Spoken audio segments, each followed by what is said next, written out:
We welcome you back here to Nashville, the 2016 SEC Men's Basketball Tournament here in Bridgestone Arena. Robby anchoring our coverage from here in Smashville, as they like to call it. We have one team remaining from the Magnolia State here, still playing in the SEC Men's Basketball Tournament, and that is Ole Miss. They are eager to get their name back in the conversation for the NCAA Tournament, and one win at a time, they hope to do that, and they did that on Thursday night against Missouri, holding off a late rally from the Tigers, winning 86-74. After the victory, all smiles, even noticing the camera going back into the locker room. Terrence Davis was boisterous, barking out, "This is just the start." Ole Miss hopes it's just the start, and they hope they get another great game out of Sebastian Saiz, who had 14 points, 16 rebounds, but those good vibes and those good feelings, those rolled on over into the post-game press conference. Well, that was a thing of beauty, wasn't it? Anybody want a copy of that? You want a copy of that? We'll get you a copy after the game so you guys can view it tonight. At this time of year, it's just all about having the opportunity to stay and play again, and that's what we did. I thought we had some really good moments. It was kind of a capsule of our season, where we have moments where we really look like we're a good basketball team, and then we make some mental errors. Anytime you make your first shot, it feels good. All the pain go out the way. So I was just trying to, battle through, play hard for my team. That was pretty much my mindset coming into the game. The win for Ole Miss gave the Rebels their 20th win on the season. That is now the 9th 20-win season under head coach Andy Kennedy. The previous 96 seasons before Kennedy got to Oxford, the Rebels had 7 20-win seasons. That's just how impressive he has been since he has arrived as the head coach of the Ole Miss men's basketball program. Mississippi State wasn't as effective against Alabama as the Bulldogs ran into the Bama buzzsaw, that what we're calling it, on Thursday afternoon. The Bulldogs struggled from the field while the Tide dominated in every facet of the win. After the game, though, the Bulldogs already had their sights set on next season despite the loss.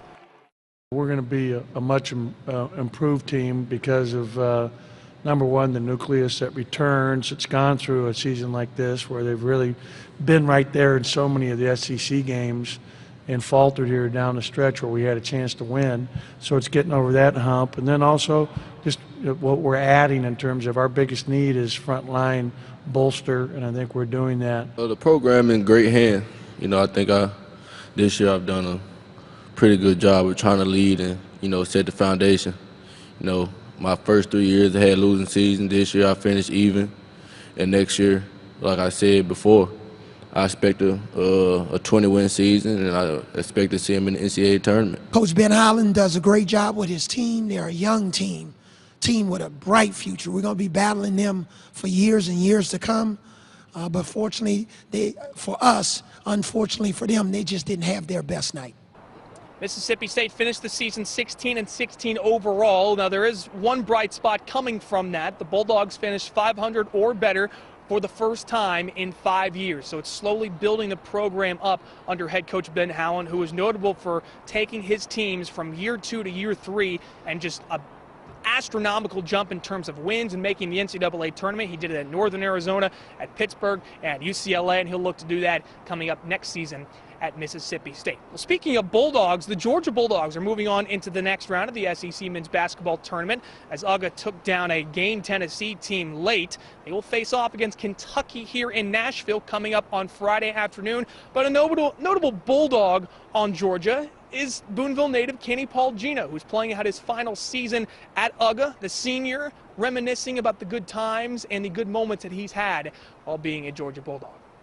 It really didn't set in until senior night last week. We played Auburn, and it was a really crazy game, and we ended up winning that game, and real emotional in the locker room afterwards. But as Coach Fox says, we started a new season. We started that new season today, and we played kind of sloppy to start, and both teams actually played kind of sloppy. But Tennessee's really good defensively, and we just found a way to win, and that's what it's all about. It's crazy, coming from a small town Mississippi to Athens, a big school. At first, 36,000 students is a lot different, and it's a little weird, and a little homesick from my mom and dad, but it changed, and I've met unbelievable people, including my teammates, all 4 years, and I got unbelievable coaching staff that I look up, as second fathers, and I've met some great people, and it's going to help me throughout my life.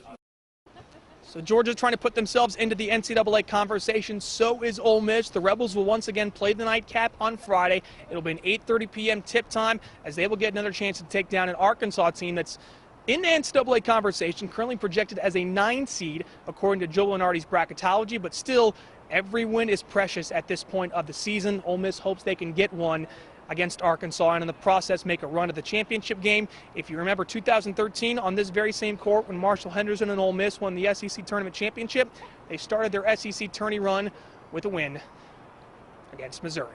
That's all for here in Nashville. Reporting from here at the SEC Tournament, I am Robby Donahoe for WCBI Sports. We will have much more from here in Nashville throughout the weekend.